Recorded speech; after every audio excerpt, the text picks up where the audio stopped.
So what you see here in this play is us setting up for a free kick. Just going to pause it here before the kick. You take a look here, you'll see we have 1, 2, 3, 4, 5 players all utilizing the same space.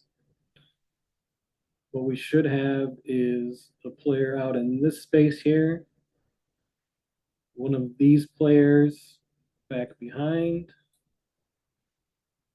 This player should be out wide, and then this player should be occupying the space there.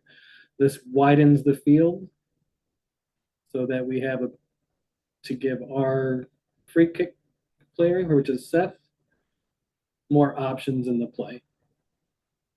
The best option here would be to take the kick out to the outside, as there's no defenders here on the back side of the play.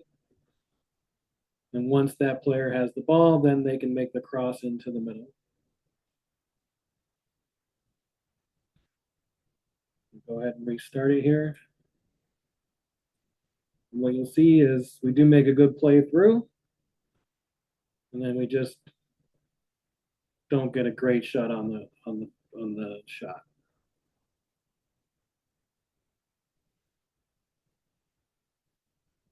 Pause it here.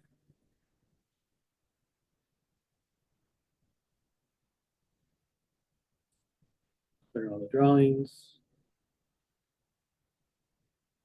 So in our next clip here, you see our player, they get trapped.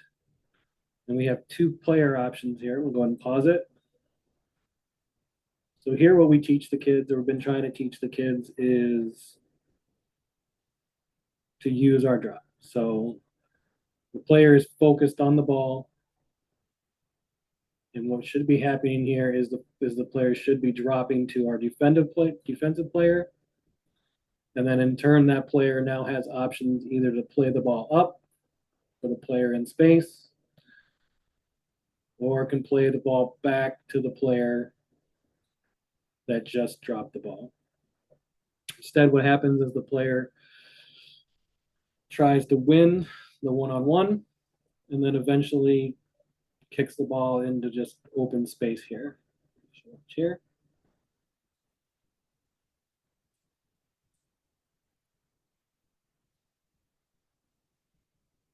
Which creates a turnover and allows them to get on the attack. So in this case here, what we have is player makes a good pass to our player here. The player does scan the field, which is good, but then continues once he scans the field and sees where everything is going, tends to look at the ball and then takes too many touches, and then it was too late to make the pass forward for the player making the offensive run.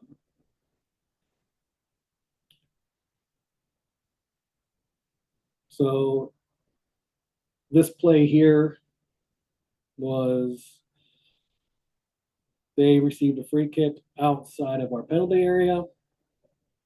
And as you can see, our players are not recognizing the play, right? So we have 1, 2, 3, 4, 5, 6 players here that are not hurrying back to help protect inside the box. They're just walking to the play. Referee allows them to continue their free kick. We're trying to set up in the box. No one's paying attention, and then it's too late and they score an easy goal. So in that case there, as you can see, all the kids are confused. They're not really sure what's going on. This just takes, better reaction, better understanding of what's happening in the game, and hustling back to, interrupt the play. I'm going to go back here shortly. So what I try to teach the kids and what I taught them last year, which, the players that have been here should know, but the new players would be to stop this play. So the way you can slow down this play for them getting a score would be someone comes out and they stand in front of the ball, right? They give them no space to shoot, which makes the referee have to blow the whistle, stop the game, and he would walk them back 8 yards to where they could stand. What that it does is it allows the rest of the team to recognize what's going on, get back to help, and we don't get stuck in a situation where they get a free kick with nobody blocking what we have.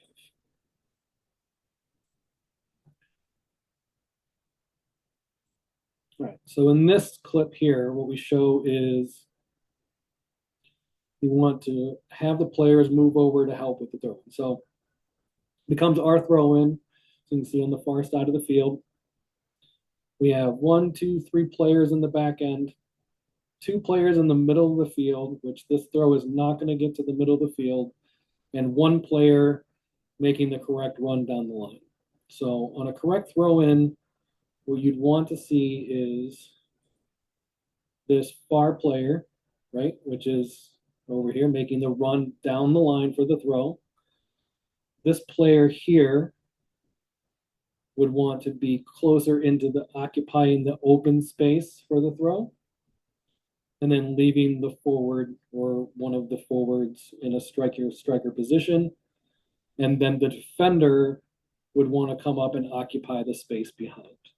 That gives the person throwing the ball 3 separate options that they can throw the ball. In this case, they only have the one, and the other 2 players are too far from the ball even to make a play.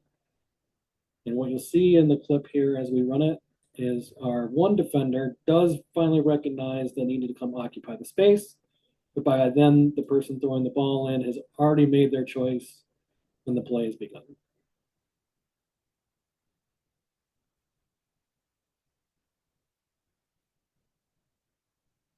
Which in turn returns into a turnover. So, all right, for our next clip here, what we want to show is this is just another clip of, how scanning the field, things we've been working on in practice, trying to teach the kids that they need to constantly be looking over their shoulders, trying to recognize where the players are so that when it is their turn to get the ball, they have an understanding of where the space is and where to go with the ball. So in this case, if they were scanning the field, we would be able to recognize that and then make a quick pass back into the players. So we'll show you here. You get the ball and a nice pass off, and then one touch and the ball should be right back into the place. So let me go back and I'll show you. So as soon as that player makes that first touch on the ball,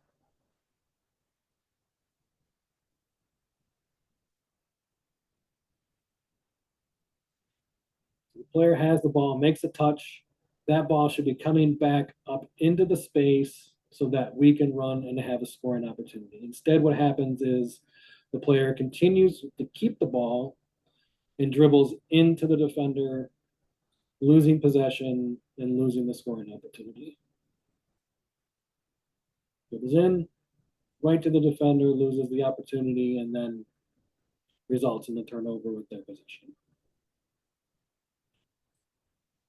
All right, so in our last clip here, what we have is just another thing we've been working on with the kids is taking a soft touch on the ball, learning how to make that ball fall to your feet instead of bouncing off your leg like a wall and being too far to be able to make a follow-up play on the ball. So in this case, if the player would have letting their leg be loose and letting the ball fall to their feet instead of bouncing back to the defender that was throwing the ball in, it would have been our ball again on a nice attacking play, giving us another scoring opportunity.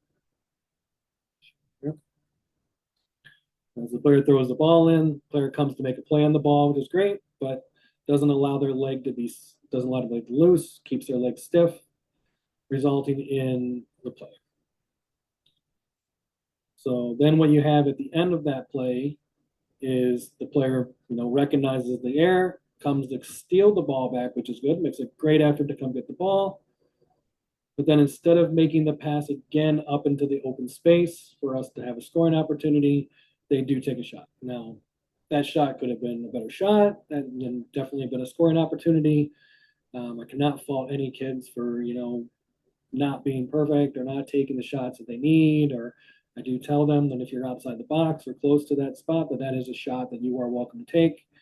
But in this case, with recognizing the field, there was another offensive player that could have been made a short pass and then had a better scoring opportunity to the goal. So in these clips, I do not intend to single out any one of the players. I could go through any game and show the same, or show multiple players making the same errors. What these are intended for is to just show the players, show them some opportunities of where they can improve, and try to show video based on the things that we're trying to learn.